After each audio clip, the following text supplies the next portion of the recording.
Well, welcome everybody. It's great to be back in New York City and at the Global RegTech Summit. I've become a regular. I think this is my second New York one. I've done 2 of the London ones as well. I'm in London every month, but I'm Michael Rasmussen, the GRC Pundit and Analyst with GRC 2020 Research. My job is research. I spent 7 years at Forrester Research as their top analyst, and my claim to fame is I created the GRC market and the GRC acronym, and from that perspective, back in February 2002. But 7 years at Forrester as their top analyst and 18 years competing against Gartner, Forrester, Verdantix, Chartis. And I also have the GRC Report, which is a global news website on governance, risk, compliance news, and host of the Risk is Our Business and Hitchhiker's Guide to the GRC Technology Galaxy podcasts. But that's my background. But we're here to talk about regulatory change in the financial sector, navigating the evolving regulatory landscape. Global financial services firms are dealing with a lot of regulatory change. You go to some of the booths out there and you hear some of the stats that there's 250 regulatory change events every business day coming from about 1,300 regulators around the world just for financial services. It could be a new law, a change log, a notice of proposed rulemaking, adjustments to frameworks, enforcement actions, so much coming at us. But when we manage all this regulatory change, because this is the topic of this panel is navigating the evolving regulatory landscape. What does that tell you? Where do your eyes need to be? On the road ahead of you. But so often in this regulatory compliance space, it's like we're driving a car, but we're not looking at the road ahead of us. We're looking in the rearview mirror the whole time. What's the past and things? Like one large European bank told me that it took them 6 months to get a policy updated because it went through 75 reviewers, document check-in, check-out fashion because of one regulatory change. That's not agile. That's not navigating the road ahead of us. That's trying to navigate the road behind us that we've already been. We need to change this. How do we navigate the evolving regulatory landscape? It means our focus needs to be on the horizon, the immediate horizon, but also the long-term horizon. What's developing? How do we prepare the organization? So we've got a great set of panelists up here, and I'm going to let them introduce themselves. I've done my introduction, but let's hear it from them. Well, we'll start right here. Hi, everyone. Can you hear me? Yes. Thank you for being here, by the way, because just the previous panelist was just saying, go for lunch. Don't go for lunch. Stay with us. This is going to be awesome. I'm Diana Paredes. I'm the CEO and co-founder of Suade, and we do regulatory reporting, regulatory analysis. We've been around for almost a decade now. Well, actually more than a decade. It makes me feel old, but it's been an incredible adventure, and looking forward to the panel that we have right now. Thank you. And I'm Corey Carpenter, Director of Product at Archer, and also a global lead on our Evolve platform, including Evolve Compliance and Evolve Intelligence, all around managing regulatory change all the way through your end-to-end compliance processes. My name is Jeff Himstreet. I am a lawyer with MFA. We're a trade group of private funds located in Washington, D.C., with offices in New York, London, and Brussels, and we are regulatory advocates, for lack of a better word, advocating on behalf of our members in front of the SEC, CFTC, Hill, Treasury, et cetera. And it's been a busy time. But I've been an asset management lawyer my whole life. I've worked in-house for large managers. I've worked at a law firm. I started my career at the SEC. And these are interesting times that we're in. Thanks. Good morning. My name is Jeff Smith. I'm the Chief Compliance Officer for Velocity Capital. Institution-only trading firm. We are moving to the customer business. Been on the street for a little over 30 years, so over that course of time, I've seen a lot of changes, both good and bad, from FINRA and the SEC primarily, because that's the market that we play in. And the changes have sometimes been harsh, and sometimes they've gotten a little gentler. And there we have our panel. So navigating the regulatory landscape in the financial sector.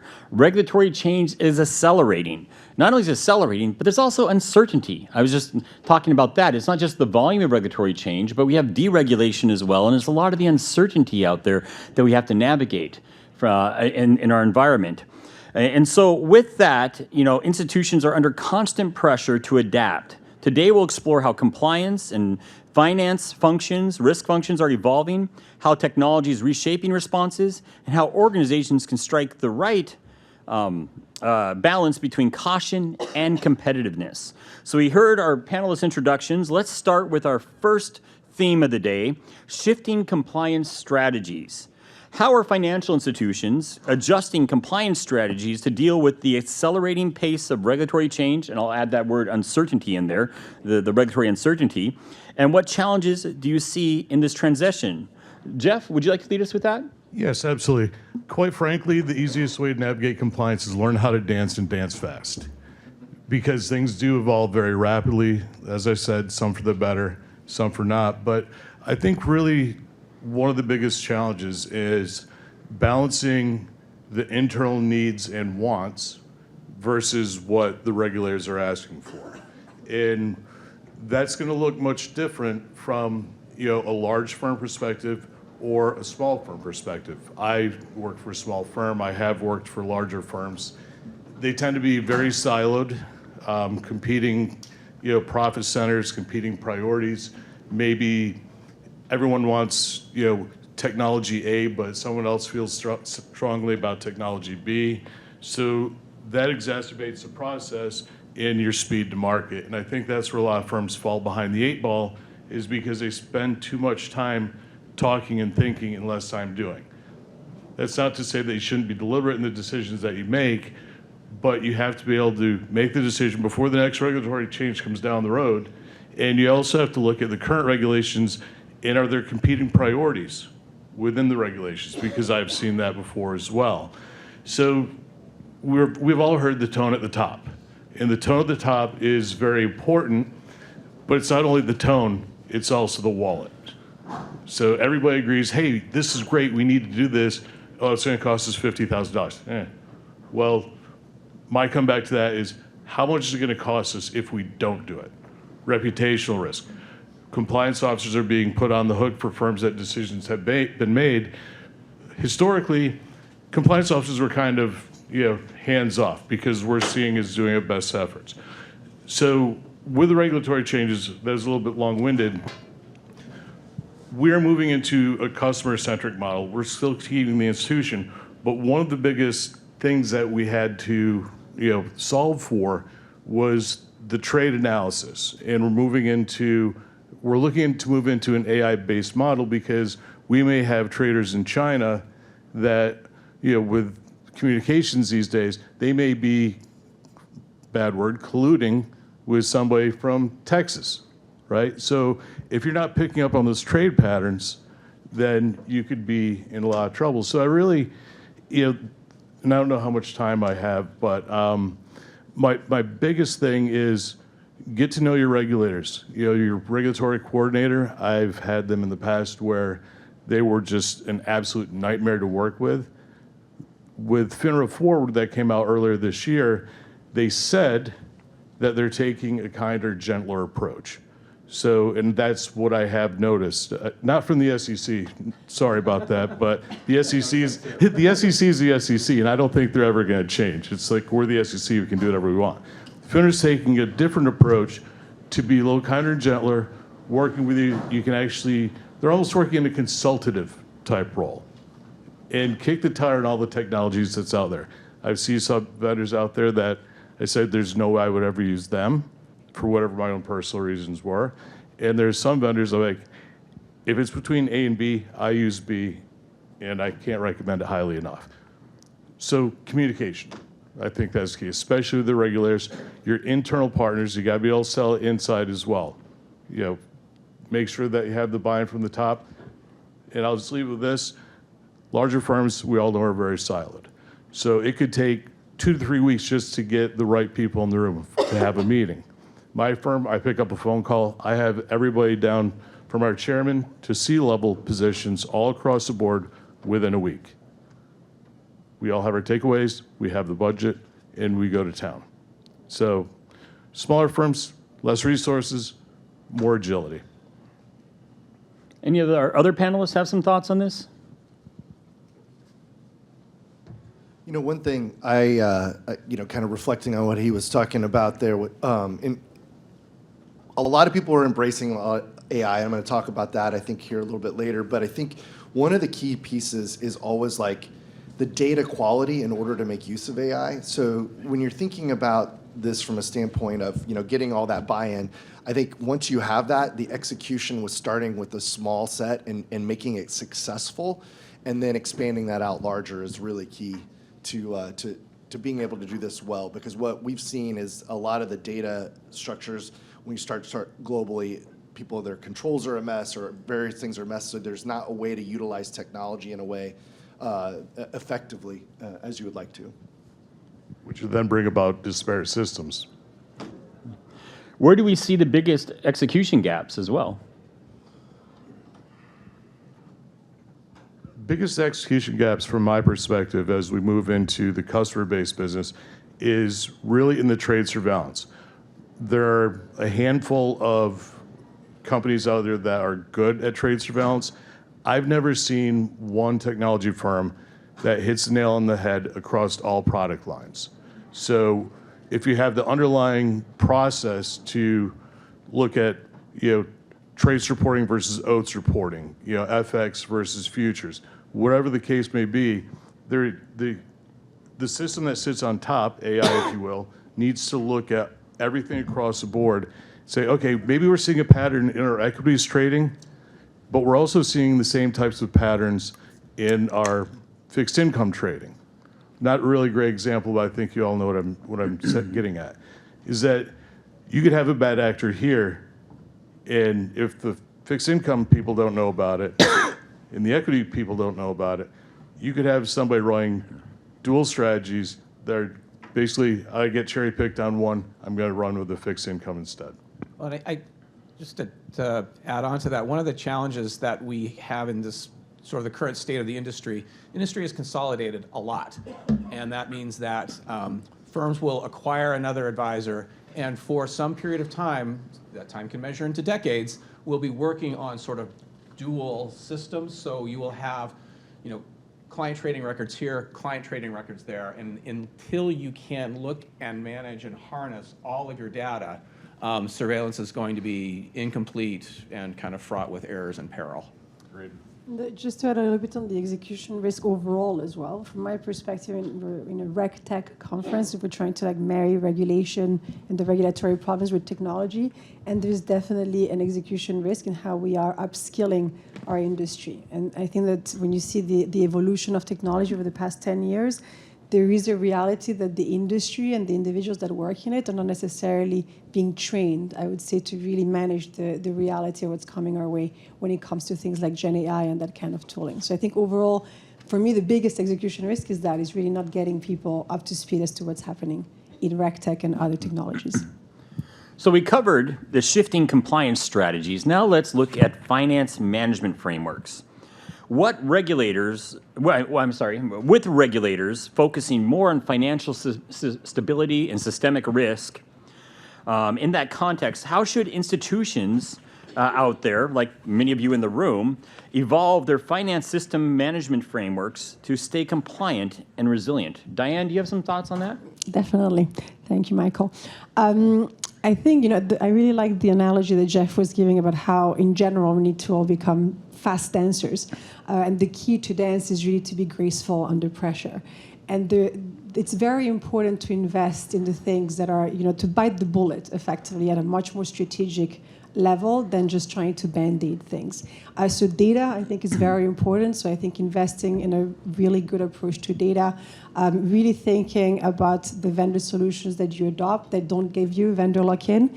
The data belongs to the financial institution, so you should be able to get it in and out at your mercy for the purposes, of course, of playing with things like AI, but also just basic things like being able to do your own regulatory analysis or understanding, doing dashboards for management and things like that. So having a flexible framework, but also a strategic approach to how you manage your data is going to be really critical for the next few years. Another thing that we see finance professionals, on the data topic as well, obviously BCBS 239 has been with us for many years as well. It has all been about data management for many years. And so being able to fundamentally access the data, not just at the end or the beginning of a journey, but also in between the process that the data takes within the systems is also quite important. So think about the technologies that you're using and the vendors that you're using, about having an API architecture, having an open architecture as well. All of those elements about just good data management are things that are really critical. We discussed a bit, agility, flexibility. So when you talk about RegTech and innovation in this space, we're really talking about innovation and enterprise software. And so that goes hand in hand with a different way of working. So the approach of buying something that is too big to fail, I think that's actually a big risk for a lot of institutions. Doing projects that in 10 years you will see the results and you don't see anything until then is very risky. Putting all your eggs in one basket is very risky. So taking an approach that's a lot more flexible and agile to be able to really get big wins that are low-hanging fruits is actually quite important. So diversifying your strategy about really giving you the flexibility to enter in and out of different vendors is very, very relevant in terms of framework for finance and other departments as well. In Europe, which is where I live, we have, for example, DORA that has come into place, which is around operational resiliency. And so that topic of being able to really have vendor portability, data portability is quite important. And it's something that's sometimes forgotten when you think about how you adopt new technologies and tech companies in general.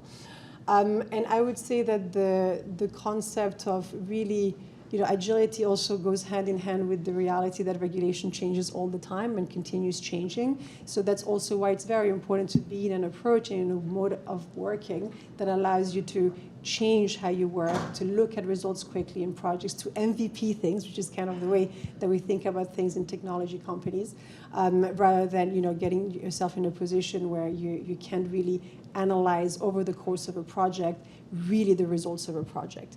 So those would be, I guess, my recommendations when it comes to frameworks for technology in particular. That's some great insight. What about Basel III Endgame? What and when does it mean in practice? It's a very good question. In Europe, it's happening.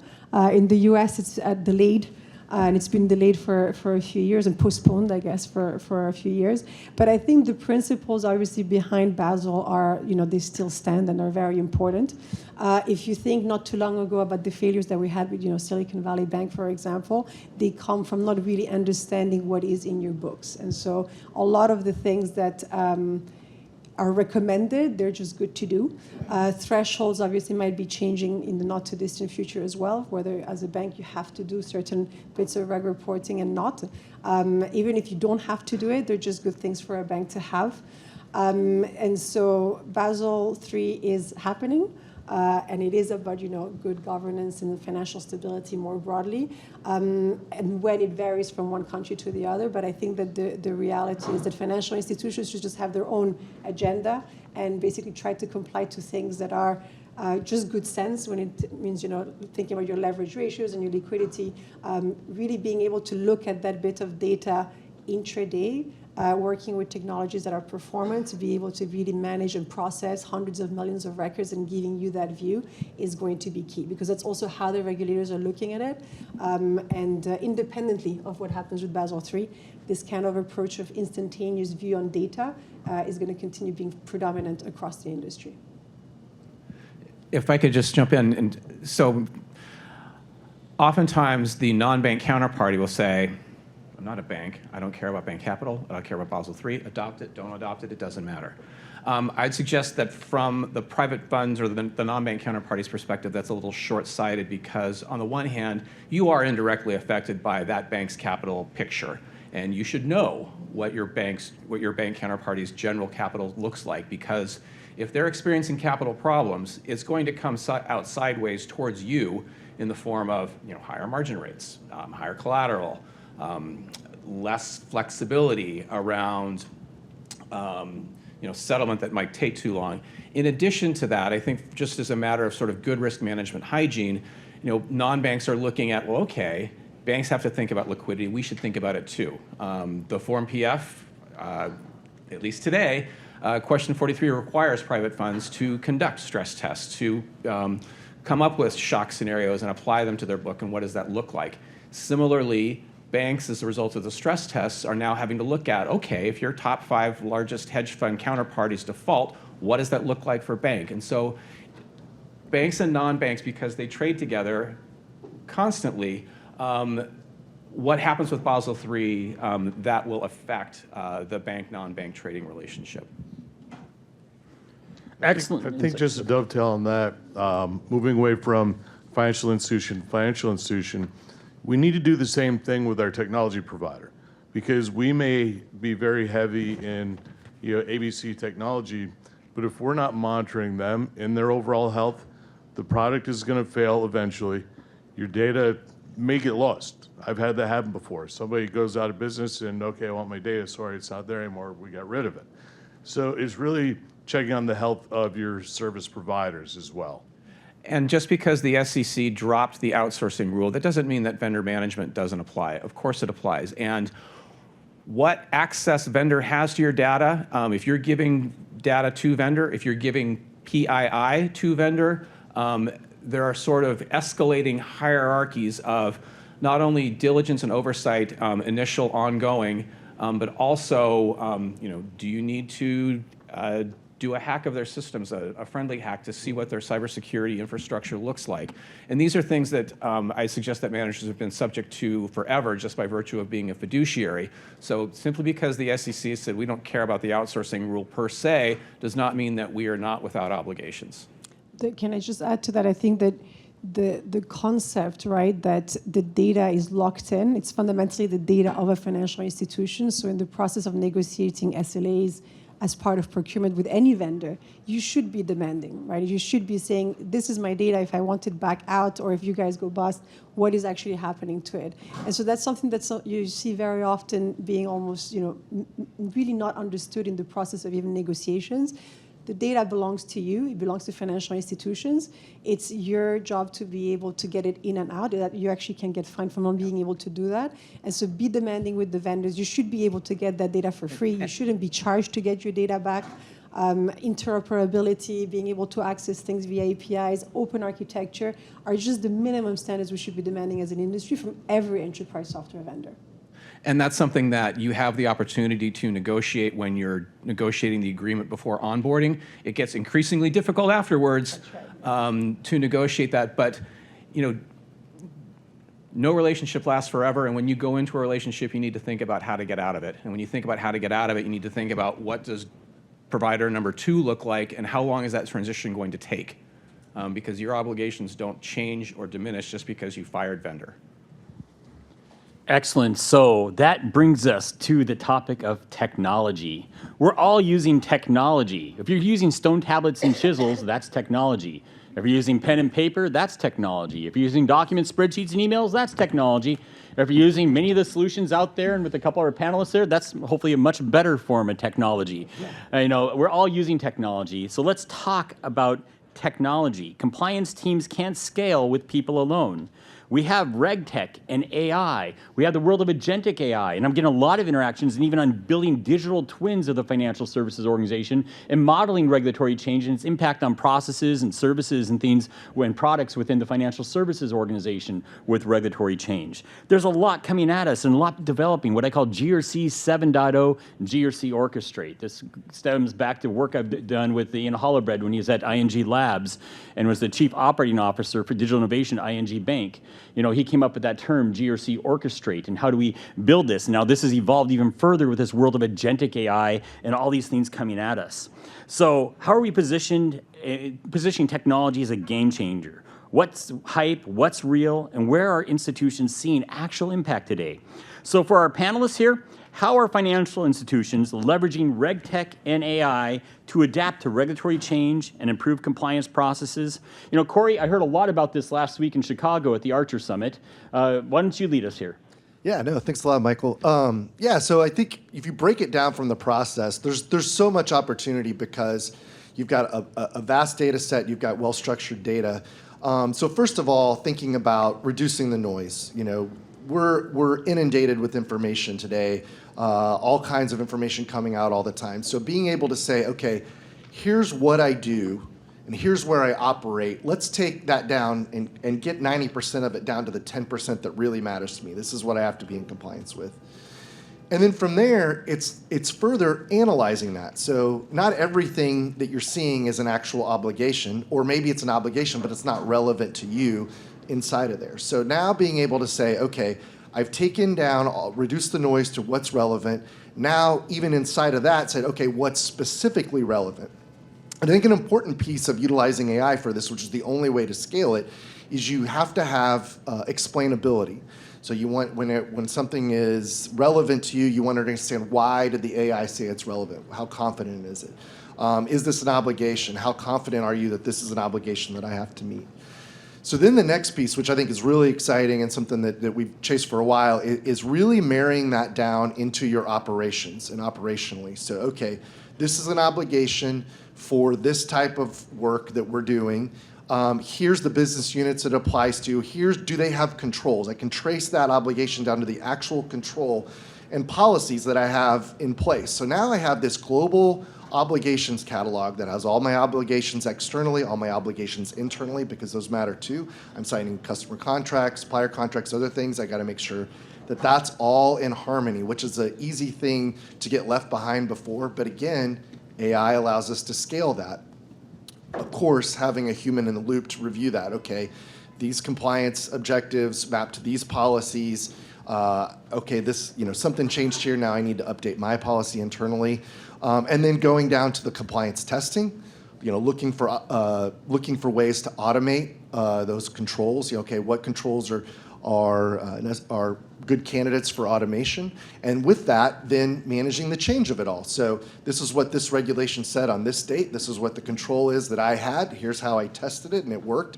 And then here's what it looked like on a different date because the regulation changed, and I was able to track that over time so that I was compliant in 2021, in 2023, in 2025, and so on. And if you can get all that, and now you've got all that data harnessed, and you've got this nice end-to-end process, that's where you can get into doing a lot of the forward-looking analysis. So I can put in a scenario, I can say, okay, this is how my business operates today, create a copy of that. What would it look like if this regulation they're talking about gets passed? Like what kind of coverage would I have from a control standpoint? Because I can look at the obligations and these are similar to obligations from these, or these are total net new.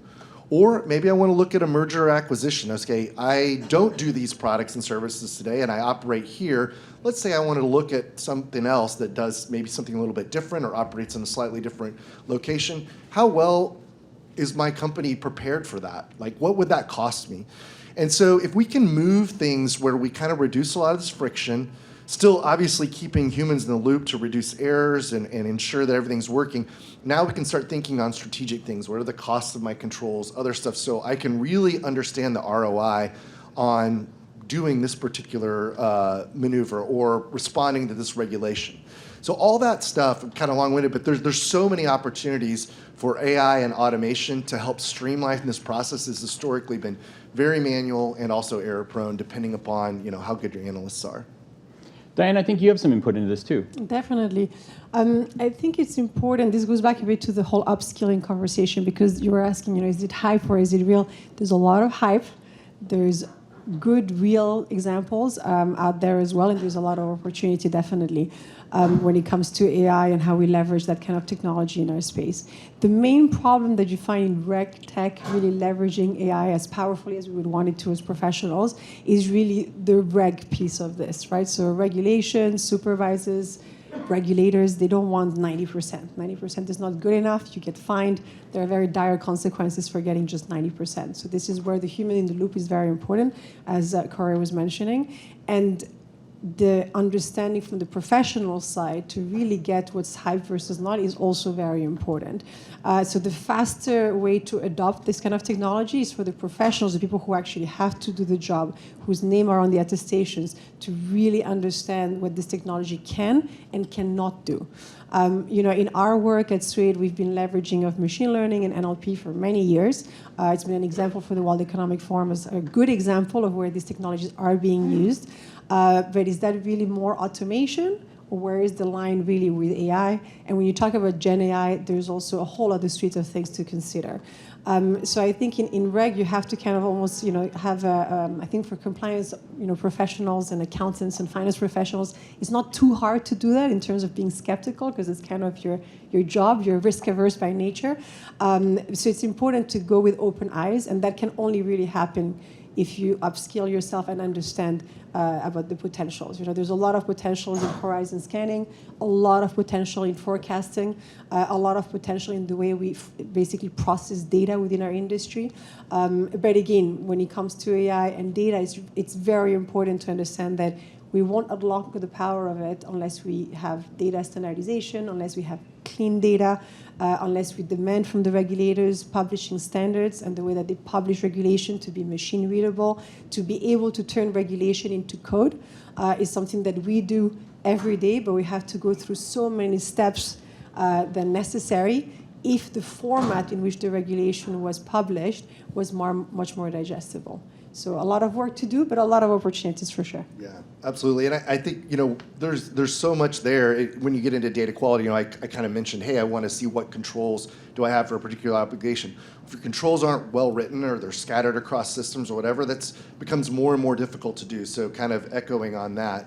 I think one other opportunity that's really interesting that we've kind of looked at is also we can now track more easily with the data, where are the regulators focusing? So we can look at the enforcement actions. We can say which obligations are the most important, based on potential penalties and then also actual penalties that are being assessed so that we can help drive, again, all this stuff. You can say, here's what I need to focus on most based on the most exposure for the business. I would agree with that 100%, sorry. Just knowing what the regulators are thinking, no one's ever gonna know exactly what they're thinking. Let's put that out there. But one of the best sources of information as to the direction that they're heading is the monthly and quarterly disciplinary actions. So if you look at those and say, oh my God, we're doing this, you have an opportunity to fix it right then and there. You would say, okay, nope, we're all good, we don't do that. Still peel back the onion a little bit to make sure that your assessment is correct. But those disciplinary actions can really give you some insight as to where the regulators are going. And so you can analyze where you may have pitfalls. Agree with that 100%. And I would say when you're looking at sort of sources of stuff that will give rise to compliance risks that you need to deal with. So, okay, what do the rules say? That's easy. And if you're looking at the Advisors Act, there aren't very many of them. But particularly in the separate account world, in the private fund world, you become subject to entire different bodies of law because an investor asked you to. Investors have been asking private fund managers to have AML policies and procedures forever. Same thing with political contributions. Same thing with OSHA stuff or drug-free workplace, or you have to have a vaccination. So the realm of rules that you become subject to is worth taking an expansive view on, because if you promise investor X that you're going to follow their political contributions rule, and you don't, that's a breach, and that gives them automatic right to redeem usually, and that becomes painful, and that's a hard conversation to have. So don't be myopic when you're thinking about, okay, what rules do I need to worry about? So we've talked about tools, we've talked about frameworks, but what about preparing for tomorrow? What's on the horizon? What's developing out there? New rules keep coming, and there's uncertainty and change and even enforcement priorities. How can firms get ahead of regulatory developments without exhausting their resources or freezing innovation? So to our panelists today, how can financial institutions prepare for future regulatory requirements without overburdening operations or becoming overly conservative? Jeff, do you have some thoughts there? Yeah. Which one? Himstreet is one I have noticed. I knew this would happen. Sorry about that. Arm wrestle. Rock, scissors, paper. No, I think that the act of being able to look around corners, this is really what separates kind of the good compliance people from the really good compliance people. Because, again, rules are rules. We all know that we have to follow them, but okay, where's the emphasis? And so, for example, if I'm a private credit manager, what are my risks? My risks are default. My risks are how am I valuing assets? My risks are, what are my loan underwriting standards look like? And these are just business risks that I am baking compliance controls around because I know that the SEC is going to ask for them. Is there a specific rule in the Advisors Act that says thou shalt value? No, but I think everybody would agree that it is an obligation.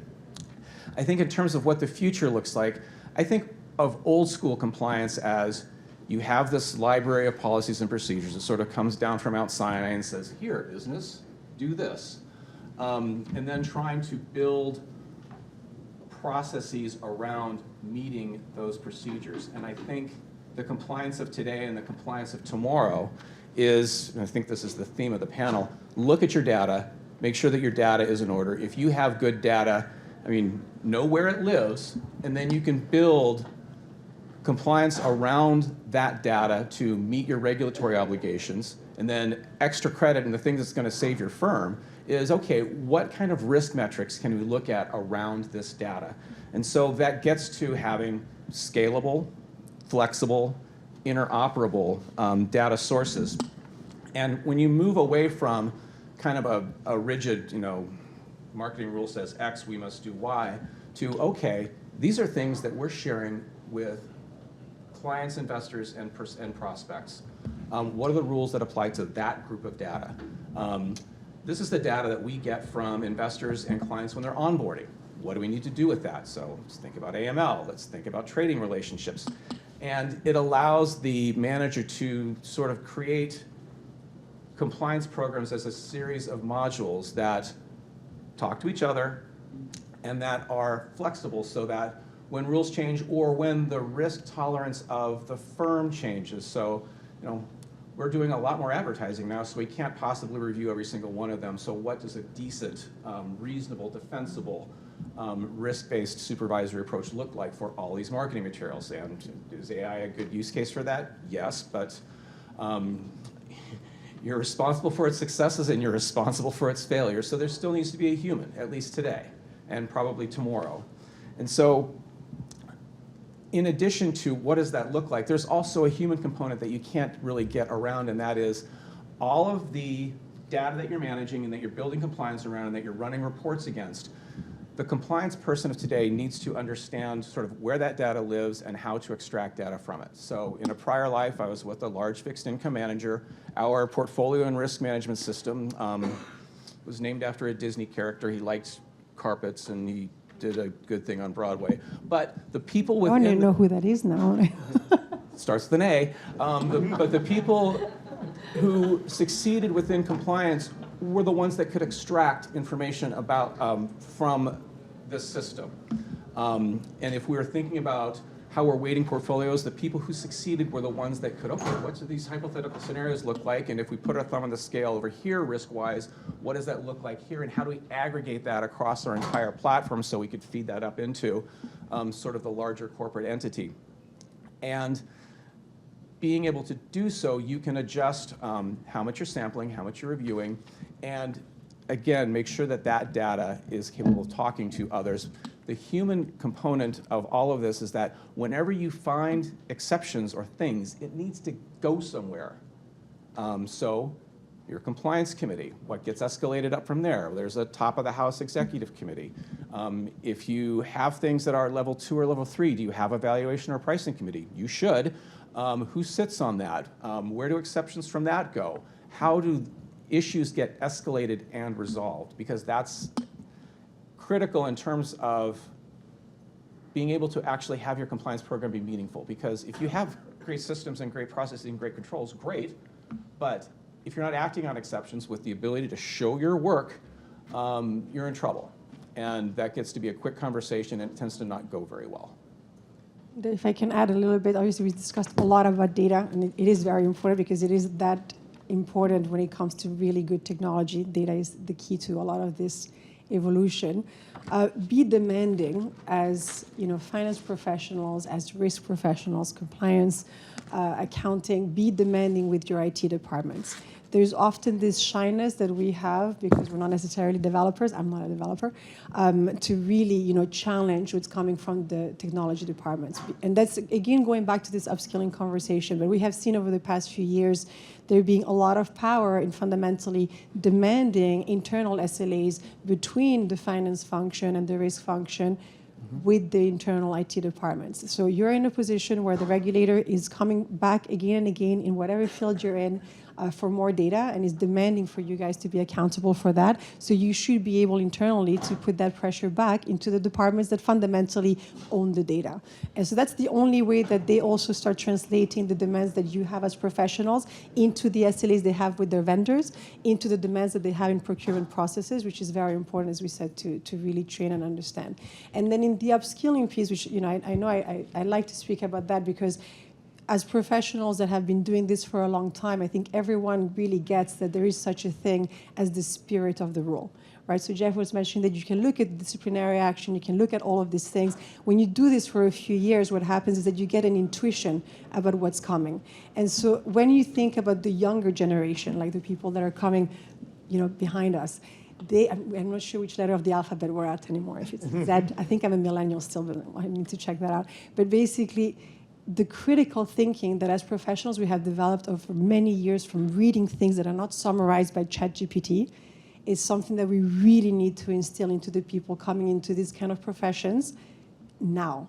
Because they are very used to distilling things, they're very used to looking at summaries. They will say, I read an article, but they actually just read the title of the article. And you need to really be demanding on them to really train themselves into critical thinking and into really understanding what you call this spirit of the role, this intuition. Because the way this is going to work and pan out in the next few years is that we will be using more ChatGPT. You will be using more of this next gen AI tooling. And right now you should be doing it anyways. But there are summaries and they're not reliable. And you need to be able to read those things and understand where you need to actually go back again and look at the fundamental rule. So I think that that's, the upskilling is not just for us as professionals into the new technology, but also in really taking care of the younger people who haven't been trained in this way of thinking about regulation and to really help them to get that intuition about the spirit of the role. And I think you also need to try to sort of future-proof your ecosystem because the three strategies you have today may not be the three strategies that you have tomorrow. And you want your system to be not just compliant, but you want it to be flexible and agile enough so that if your boss comes in and says, hey, we're going to do quant credit now, you should roll your eyes a little bit and ask some questions, but then the answer is, okay, we can do that. Let's think about what the risks look like. Let's think about what we need to do with our systems. Let's think about what data we can extract from our wonderful universe of data to make that happen, because that is going to happen. And so how do you look around corners? Look at your competitors. What are they doing? If they're saying, hey, we're going to get into quant, or hey, we're partnering with this large private credit provider, or we're partnering with this retail shop, then that's something that you should at least be thinking about as a possible opportunity for you guys to expand into. And what's coming? Digital assets are coming. Like it or not, hate it or not, they're coming, and somebody is going to say, hey, we should think about starting to trade this. And that involves a new ecosystem, new instruments, new everything. But I've been doing this long enough. The answer to that question is not, no, we shouldn't do that. So much of this comes down to balance. Cautious enough to satisfy regulators, bold enough to remain competitive. Let me ask each of you in closing today, you each have 30 seconds. It's the final, we're down to 2 minutes, so it's 30 seconds each. What's your one piece of advice for striking the right balance between cautious compliance and enabling growth? Don't start with me, start with one of Jeff's. Okay. I get to go first again, huh? I think it really comes down to something as simple as communication, right? I'm not in the finance department, I'm not in the risk department, but we talk constantly. And that's not only just interdepartmentally, you have to get your technology teams involved so they understand why a decision was made. They're not just, okay, well, we want you to build this, here you go, now go in a vacuum. They're part of the conversation, they get it, they know how to fix it if something gets broken, based upon what your line of thinking is. I would say that when you're thinking about sort of what's next, compliance is important. Regulatory compliance is really important. But this is one small segment of risk with lots of other risks that exist. Operational risk, trading risk. So take an expansive view of the problems that you are going to look to your data with your portfolio management and risk system and your smartness in terms of how to extract meaningful data from that system to create the metrics and materials to give people an opportunity to see what does the risk look like whether it's operational or what, and then, okay, how do we manage that? But don't stop the inquiry at compliance and regulatory risk. Yeah, and for me, I would say again, you want to take advantage of AI, you want to take advantage of tooling. It all comes back to your data sets. And the nice thing is that like we're in an area now where AI can actually help you improve your data sets. So if your controls aren't well written, if they're not well constructed, or you don't know what they relate to, you can utilize that and humans as well to get that all in order. And then once you have that in order, that's going to allow you to go. It's like laying the track for a bullet train. It's like it's going to take a little bit of time. Once you do it, you can go really fast and still have less risk. You can launch products quicker and do all that by knowing what you're doing and making conscious decisions and showing that you did that. I obviously agree with my colleagues. I would say embrace it. Change is the only constant. And so the faster you embrace change, the faster you embrace the technologies, instead of resisting it, the better it is. The better it will be professionally, because then you can be a bridge and you can be a champion for change. Technology is coming in whatever form, whether it's crypto or AI. And so really learning to kind of really yearn for that change, be a champion of change, is actually quite important, because that actually can be deterministic. Did you say that? Deterministic. There you go. Deterministic for a very good career in whatever is left in your career when it comes to financial services. We're going to need professionals who embrace change and who are graceful under pressure, because change does bring pressure. But technology is here. It's not going to go away. It just keeps coming at us. So just be in that mindset of change and embracing it. There you have it. We have a couple audience questions, but we are over a minute over time, just over a minute, and it's lunchtime. So those that have questions out there, grab them out there at the lunchtime and ask them your questions. Well, I'm sure they'll be happy to answer your questions on that. So thank you to our panelists for sharing their perspectives, and to all of you for your engagement as well. What we've heard today is that regulatory change isn't slowing down. We're filled with uncertainty, but financial institutions can move from reactive compliance to proactive, to resilient and technology-enabled frameworks. Balance and agility are key. With that, please join me in thanking our panelists.